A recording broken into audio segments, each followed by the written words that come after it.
You're 500 miles from home. The only sound the groan of your diesel and the static hiss of a forgotten CB. Then a voice cuts through. It knows your name. It knows the cargo you're hauling. These are 3 true encounters that no long-haul driver can explain. Tonight, True Terrifiles dives into the midnight hall, where disembodied voices override your rig speakers and reality fractures. First, meet Amelia, parked near the Stanley Hotel in Estes Park, Colorado. Her CB awakened with a man's whisper, reading her mileage log aloud, then repeating the exact thought she had seconds before. She froze as the voice asked if her cab doors were locked, and hissed, "They're not." Then, Sophia idled behind the Fairmont Banff Springs Hotel in Banff, Alberta. A dead channel erupted with a child's giggle. A tiny voice recited her license plate, her blood type, and the mile marker where her truck would be found abandoned, just 2 exits ahead. Finally, Ava stopped at the Q station in Manly, Sydney, a quarantine station steeped in death. An urgent transmission warned her not to step outside because a figure in hospital linen was standing right beside her fuel tank. Lock your cab, turn up the squelch, and never trust the silence on a dead channel. When the CB lights up on an empty highway, you are never truly alone, and the voice you hear may not be coming from another truck, it may be riding with you. Stay alert. Drivers. Amelia had been driving for 11 hours straight, and the highway had long since swallowed every trace of city light. She was somewhere east of Estes Park now, cutting through the cold Colorado blackness with only her high beams for company. The dashboard glow painted her knuckles pale as she gripped the wheel. And the digital clock ticked over to 2:47 a.m. She exhaled slowly, feeling the weight of the mountains pressing in from all sides. The cab of her Freightliner was a sealed cocoon of modern silence. Engineered to block out the world, noise-canceling insulation smothered the engine roar into a distant hum, and the only sound was the soft whoosh of the climate control keeping her bubble at a steady 72 degrees. She had not spoken a single word aloud in over 4 hours. That kind of isolation does strange things to a mind. It amplifies every stray thought, turns them into whispers you almost believe you heard. The Stanley Hotel sat somewhere off to her left, hidden behind ridges and dark timber. She had seen the signs for the historic landmark about 30 miles back, and she knew the stories. Everyone in trucking knew the stories. A grand white hotel perched on the edge of reality, famous for ghostly children laughing in empty hallways, phantom piano music drifting through locked ballrooms. Stephen King had stayed there once, and it birthed one of the most terrifying novels ever written. She shook her head and focused on the road, but the thought lingered, curling like frost at the edge of her consciousness. The CB radio had been dead silent all night. It was an older unit, a Uniden she kept more out of nostalgia than necessity. Most long-haul drivers had switched to digital fleet comms and satellite tracking by 2026, but Amelia liked the crackle of the old airwaves. It reminded her of her father, a trucker himself who swore that the loneliest stretches of road were never truly empty. She had not touched the squelch knob since leaving Denver, and the radio sat dark and dormant on the overhead console, its channel display blank. Then the static came. It was not a gradual hiss, not the gentle white noise of an open channel. It erupted. A violent burst of electronic noise that slashed through the cabin silence, so sudden that Amelia jerked the wheel and sent the rig swerving slightly onto the rumble strip. Her heart slammed against her ribs, and she grabbed the wheel with both hands to steady the truck. The CB speaker crackled, popping with the kind of interference that felt almost intentional, like something was tuning itself, searching for a frequency that did not belong to any normal broadcast. She reached up and checked the power switch. It was off. The radio was off. She pressed the button anyway, clicked it to on and then back to off, but the static did not stop. It pulsed, rhythmic and slow, almost like breathing. She held her own breath, staring at the glowing red channel digits as they flickered from 19 to a number she had never seen. A channel designation that should not exist on a civilian band, A voice emerged from the static, not all at once, but in fragments. It was male, low and deliberate, with a gravelly texture that seemed to vibrate through the seat and into her spine. The voice began to speak, and every word felt like a drop of ice water sliding down her neck. It started reading her mileage log, the exact odometer reading down to the 10th of a mile, the number she had scribbled into her paper logbook at her last fuel stop. She froze, one hand still hovering near the radio controls. No one could know that number. She had not transmitted it. She had not even spoken it aloud. The voice continued, reciting the trip distance from the warehouse in Laramie, the remaining fuel range, the precise weight of the freight in her trailer. Her pulse hammered in her ears as the voice paused. And then it said her name, not her handle, not some generic call-out, her real name, Amelia, drawn out into 2 slow syllables that made the fine hairs on her arms stand rigid. She felt her throat tighten, and her mouth went dry as old paper. The voice did not ask for a response. It did not demand anything. It simply stated her name, as if confirming she was the one it intended to reach, and then it delivered the cargo manifest in perfect detail. Medical supplies, 78 cartons of sterile surgical kits bound for a hospital in Billings. The voice listed the invoice number, the shipper code, and then fell silent. The static swallowed the cabin again, hissing and popping, while Amelia sat motionless, her foot frozen on the accelerator, her eyes darting to every mirror. The highway behind her was an empty ribbon of black.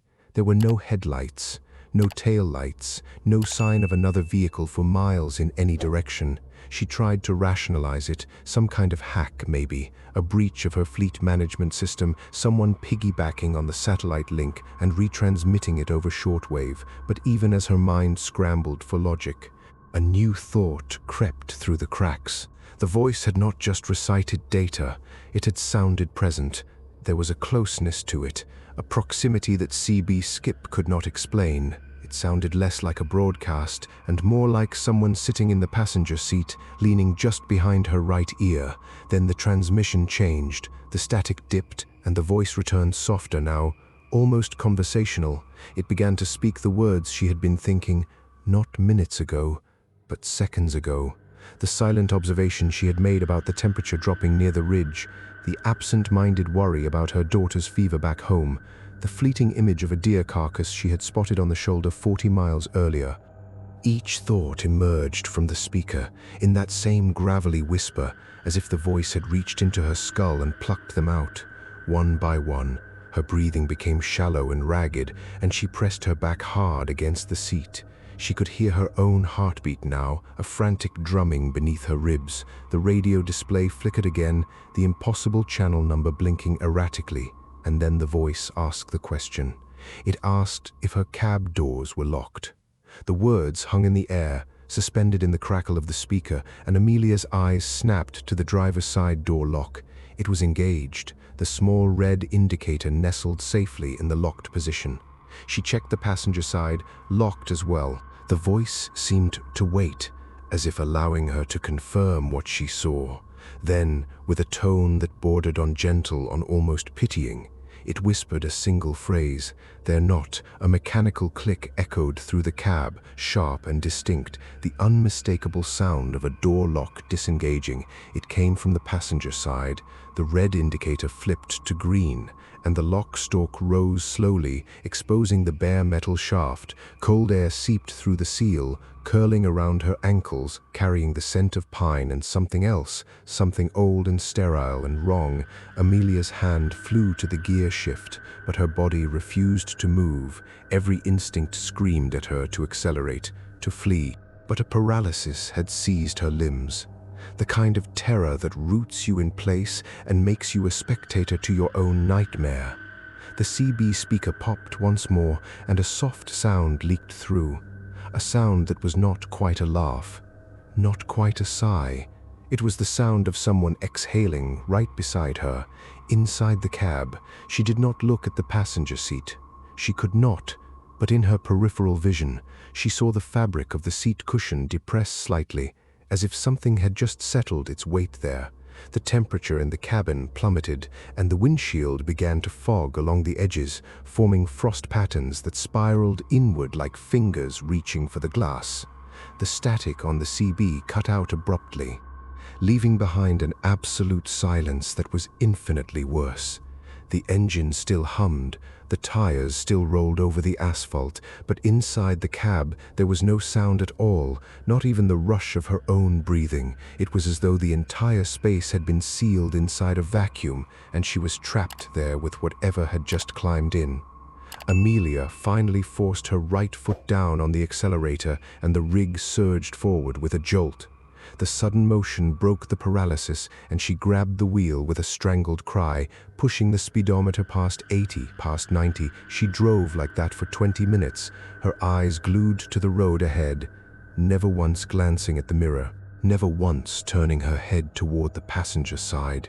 The CB remained dark, its power switch still in the off position where it had been all along. She pulled into a truck stop outside Fort Collins just as the first pale light of dawn touched the horizon. Her hands were shaking so violently she could barely unscrew the cap from her thermos. She did not open the passenger door to inspect the seat. She did not check the lock, and she did not touch the CB radio for the remainder of the run. But just before she killed the engine, she noticed something on the passenger window, a single handprint pressed into the condensation on the inside of the glass, impossibly small, like a child's. Amelia logged the delivery and requested a route reassignment the next morning. She never drove the Estes Park corridor again, and she never left her CB powered off after dark. Some drivers say the airwaves carry the dead, bouncing endlessly between mountain peaks and empty plains. Amelia knows better. The dead do not bounce. They ride shotgun, and they know exactly when your doors are not locked. Sophia had been running the Trans-Canada Highway for 6 years, and the stretch through Banff National Park never failed to unsettle her after midnight. The mountains rose like black cathedral walls on either side of the asphalt, and the dense pine forests pressed right up to the shoulder, swallowing every stray beam of headlight. She had left Calgary 6 hours earlier, hauling a reefer full of pharmaceuticals bound for Vancouver, and now the dashboard clock blinked 3:12 a.m. in steady green digits.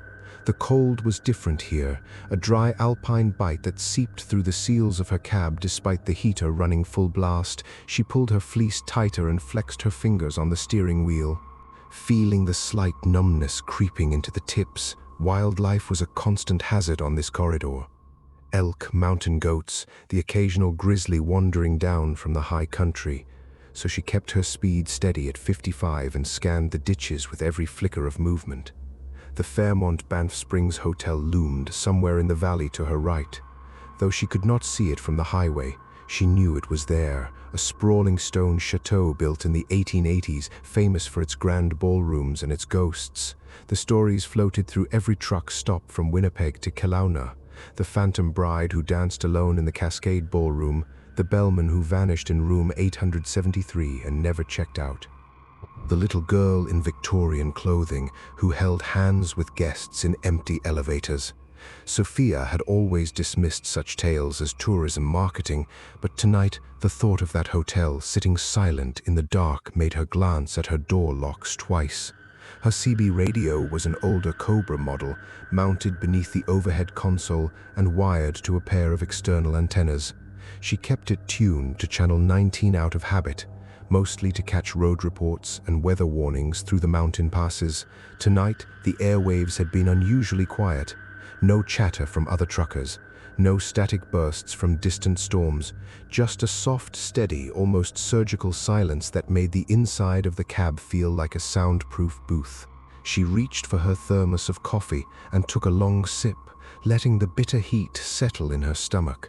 The highway curved gently eastward, following the Bow River through a narrow gorge, and she downshifted to climb the grade. That was when the first sound came through the speaker. A sound so unexpected and so wrong that she nearly dropped the thermos in her lap. It was a giggle, the light, airy giggle of a young child, and it filled the cab like someone had just opened a nursery door.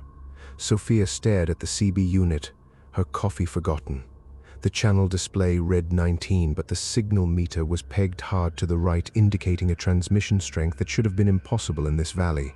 She reached for the squelch knob and turned it slowly, but the giggling only grew louder, clearer, as if whatever was broadcasting was getting closer with every passing second. Then the voice spoke. It was small, fragile, the unmistakable cadence of a girl no older than 6 or 7. The words were enunciated carefully, with the precise pronunciation of a child who had been taught to speak properly. It began by reciting her license plate number, every digit spoken slowly and deliberately, pausing between each one as if reading them off a list. Sophia felt her skin prickle, and her foot eased off the accelerator without her conscious thought. The little voice continued, and now it recited her blood type, O negative. The universal donor information that was printed nowhere on her person or her vehicle. Sophia had only learned her own blood type 2 years earlier after a minor surgery in a Calgary clinic, and she had never mentioned it to anyone on the road. Her mouth went dry and her hands began to tremble against the leather of the steering wheel. The CB speaker crackled, and the child's voice took on a sing-song quality, almost playful. It began describing her route, the exact mile marker where she had stopped for fuel outside Canmore, the rest area where she had checked her tire pressure, the specific bridge where she had tossed an apple core out the window 90 minutes earlier. Each detail was flawless. Each observation made by eyes she could not see and did not understand.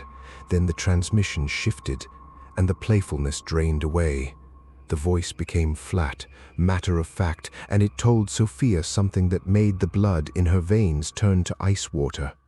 It gave her a mile marker, a location just 2 exits ahead, and it said that her truck would be found there, abandoned, the engine still running, the driver's side door standing wide open to the cold. It did not threaten, it did not gloat, it simply stated the information as if reading a news report that had already been written. Sophia's breathing turned shallow and rapid, and she could feel the thud of her pulse in her temples. She grabbed the CB microphone and keyed it, but no words came out. She released the button, and the child's voice returned immediately, asking a single question with innocent curiosity. "Don't you want to know what happens next?" Sophia, the use of her name, her real name, sent a jolt of pure adrenaline through her system. She slammed her palm against the radio's power button, but the unit stayed on, the green glow of the display refusing to dim.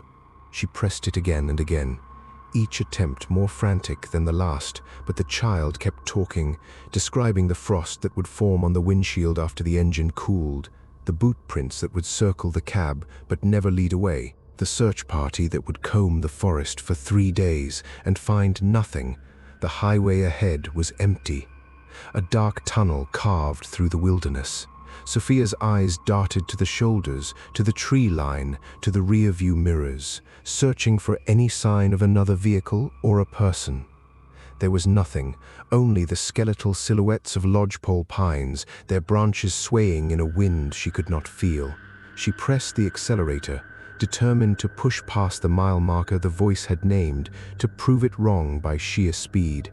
The rig surged forward, and the needle climbed past 60, past 70, the engine roaring in protest against the steep grade. The child's voice did not stop, it simply matched her urgency, speaking faster, the words tumbling over each other in a breathless rush. It described the inside of her cab with impossible accuracy. The faded photograph of her mother taped to the sun visor, the crack in the dashboard above the glove box, the small stuffed rabbit she kept in the sleeper berth, a childhood comfort she had never shown another soul. The voice described the rabbit's missing button eye, and then it giggled again, a sound that now felt less like playfulness and more like something savoring her fear. Sophia passed the mile marker the voice had predicted, her entire body rigid with tension. For a single merciful moment, the CB fell silent. She exhaled, her lungs burning, and allowed herself to believe she had outrun whatever nightmare had hijacked her radio. But the silence lasted only 3 heartbeats, and then the voice returned, softer now, almost a whisper. It told her she had misunderstood, that the mile marker was not a countdown, it was an address. It was where they would find what was left, not where it would happen. The child's voice then spoke a new location, a stretch of highway she would reach in exactly 17 minutes. A blind curve where the guardrail had been damaged by a rock slide last spring, a place where no one would hear the brakes. Sophia felt tears welling in her eyes, hot and involuntary. She had not cried behind the wheel in her entire career, but the specificity of the threat dismantled every defense her rational mind could construct. She reached for her mobile phone, intending to call dispatch, to call anyone, but the screen was black, drained of power despite being plugged into the charger. The battery indicator showed 0% and the phone refused to turn on.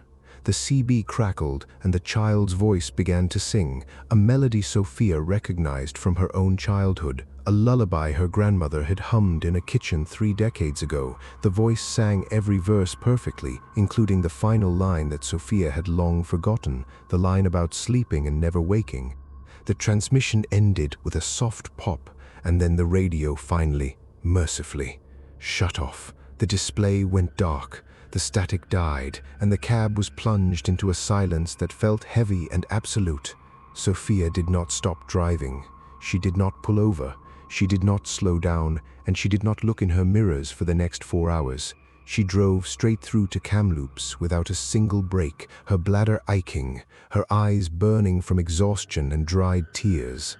When she finally rolled into the depot yard and killed the engine, her hands were cramped into claws around the steering wheel, and it took several minutes to pry her fingers loose. She never reported what happened, knowing how it would sound to a safety officer.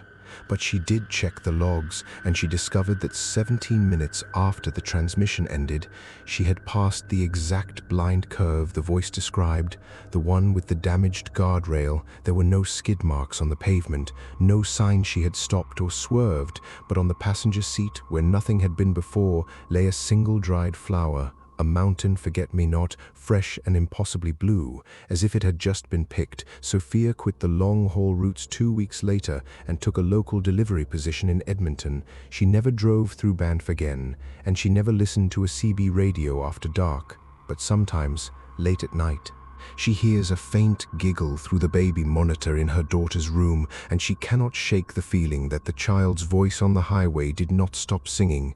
It simply found a new frequency. Ava had been hauling freight across New South Wales for the better part of a decade, and the run from Newcastle down to Sydney's northern beaches was one she knew by heart. Tonight's load was mundane, a trailer full of archival storage boxes destined for a records facility near Manly Wharf. She had taken the Pacific motorway south through the darkness, the glow of Sydney's distant skyline painting the horizon a sickly orange. The clock on her dash read 1:58 a.m. when she finally turned onto North Head Scenic Drive, the narrow road that snaked along the peninsula toward her destination. The bushland on either side of the road was dense and watchful, eucalyptus and banksia crowding the asphalt like silent spectators. She rolled down her window a crack, and the air that slipped through was heavy with salt and the medicinal sharpness of tea tree. The ocean crashed somewhere below the cliffs, a constant low rumble that she could feel in her chest. She was tired, bone-tired, and the kind of fatigue that makes the edges of your vision blur and your thoughts drift into strange territories. Q Station sat just ahead, a sprawling complex of sandstone buildings that clung to the hillside above Sydney Harbour. It had been a quarantine station for over 150 years, a place where ships full of immigrants and convicts were sent when disease broke out on board. Smallpox, typhus, the Spanish flu, bubonic plague, thousands had passed through those gates, and hundreds had never left. The dead were buried in unmarked graves on the hill, their headstones long since swallowed by the scrub.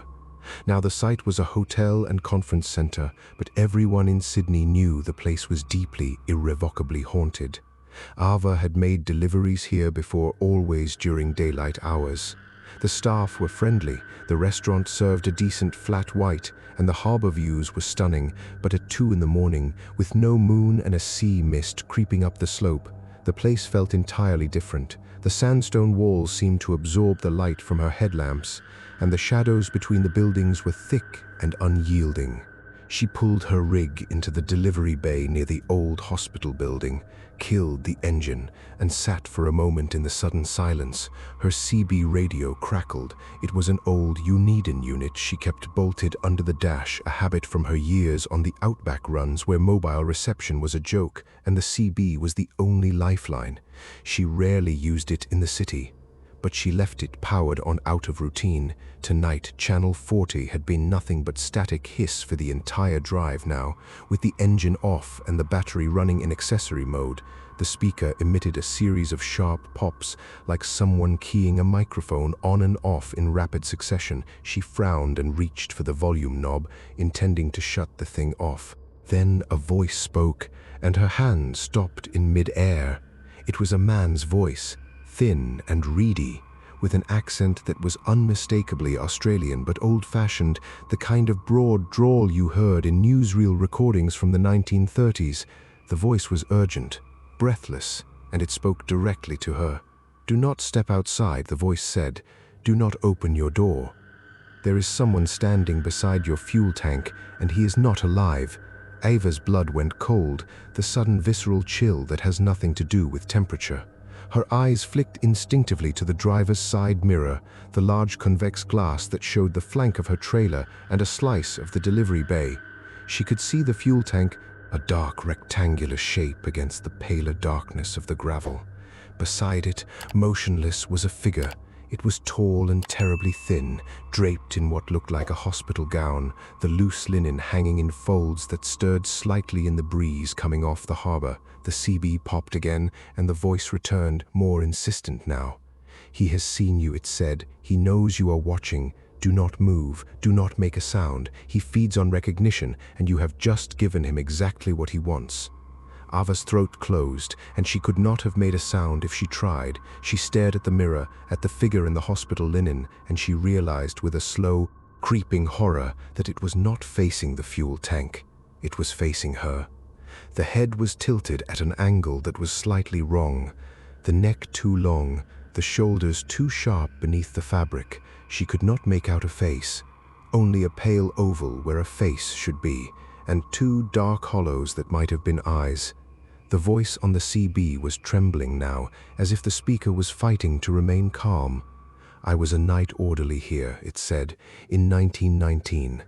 The Spanish influenza came through on a troop ship, and they filled every bed in the hospital. I watched 200 souls pass, and some of them refused to leave. The worst was a man in Ward 3, a stowaway from Liverpool, who died alone and unmourned. He still walks the grounds, looking for someone to notice him. You just did."